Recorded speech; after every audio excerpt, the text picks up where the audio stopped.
Hi, I'm Linda, and life has thrown me more curveballs than I ever imagined. 5 years ago, I thought I hit the jackpot when I married John. He was charming, successful, and seemed to genuinely care about both me and my daughter, Emma. I already had Emma from a previous marriage, and John brought his son, Tyler, into our new blended family. I was determined to make it work, treating both kids equally and with all the love I could give. Emma, sweetie, how about we invite Tyler for movie night? I'd suggest, trying to help the kids bond. Emma would nod eagerly, always willing to try. Can we watch a superhero movie? Tyler likes those. I'd smile, proud of her. That's a great idea. Why don't you go ask him? But more often than not, Tyler would shrug off the invitation. Nah, I'm good. Got plans with my friends, he'd say, barely looking up. John would reassure me, wrapping an arm around my shoulders. He's a teenager, Linda. It's normal for him to want space. I'd nod, trying to silence my doubts. You're right, I just want us all to be close. Things took a turn 2 years ago when my parents passed away, leaving me a sizable inheritance. I was determined to use it wisely. John, I think we should set some of this money aside for Emma's future, I suggested one night as we sat together reviewing paperwork. He nodded, but something in his eyes unsettled me. Of course, but we should think about Tyler too. He's closer to college age. A twinge of unease crept up my spine. Tyler's mom is handling his college fund. Remember, we agreed on that when we got married. I know, he said, a bit too casually. I'm just saying we should keep our options open. I should have paid more attention to that moment. I should have seen the red flags. My best friend Olivia even tried to warn me. Over coffee one afternoon, she gently raised her concerns. Linda, don't you think John favors Tyler a bit too much? She asked cautiously. I bristled at first. What? No, he loves both kids equally. Olivia raised an eyebrow. Are you sure? I've seen how he is with them. It's different. I waved it off, more to convince myself than her. Blending families is hard. We're still figuring it out. Just keep your eyes open, okay? And remember, I'm here if you need me, she said, squeezing my hand. I was grateful for her support, though I didn't realize how much I'd need it in the months to come.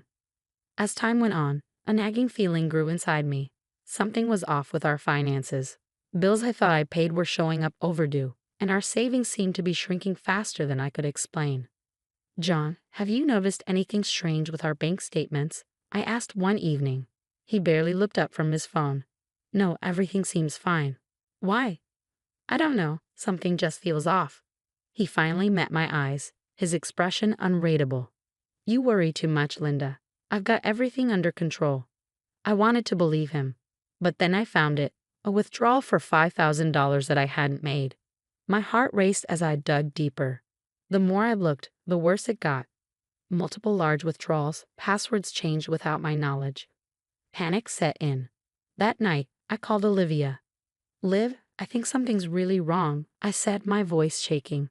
She listened as I spilled everything, John's dismissive attitude, the unexplained withdrawals, the changed passwords. When I finished, she was silent for a moment. Linda, this sounds serious. You need professional help. I know a private investigator, Mike Carson. Want me to call him? I hesitated, then agreed. A week later, Mike called me into his office. The look on his face told me everything before he even spoke. Mrs. Thompson, I'm afraid I have some bad news, he began. John hadn't just been making a few unauthorized withdrawals. He'd been systematically draining our joint account, transferring large sums to an account in Tyler's name. Mike slid a document across the desk. I stared at it, struggling to process what I was seeing. Money meant for both our children's futures, money from my inheritance. There's more, Mike continued. John told Tyler this money was a gift for his future. Tyler's been aware of this for some time. That night, I confronted John. I'll never forget the look on his face, not guilt or shame, but irritation, as if I had inconvenienced him by uncovering his betrayal. Tyler needs it more, John said, as if that somehow justified everything. He's closer to college age. And what about Emma's future? I demanded, my voice rising. What have you left for her? John had the audacity to shrug. There's a savings bond in her name. That should be enough.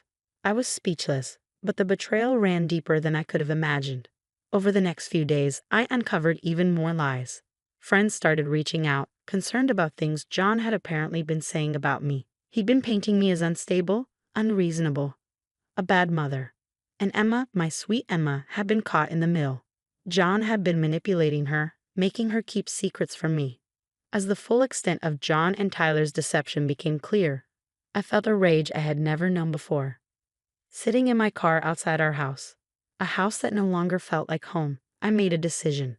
This wasn't over, not by a long shot. John and Tyler might think they'd won, but they had no idea what was coming. I was done being the victim. It was time to fight back. John had already proven he was willing to lie and steal, so I couldn't let him see me coming. The next morning, I called in sick to work and met with Lisa Chen, a divorce lawyer Olivia had recommended. Based on what you've told me, Linda, we have a strong case for financial fraud, Lisa said, her eyes sharp behind her glasses.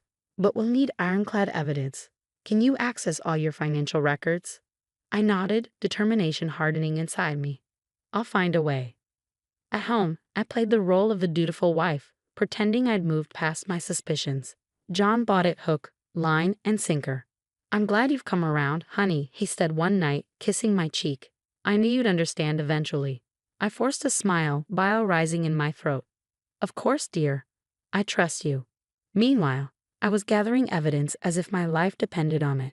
I reached out to my company's IT department, spinning a story about a personal project. Hey, Sarah, chirped Alex, our resident tech whiz. What can I do for you?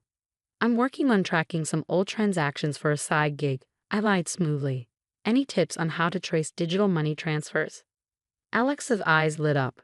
Oh, I've got just the tools for that. Let me show you. Armed with Alex's tech know-how, I dug deeper into our finances. The more I uncovered, the worse it got.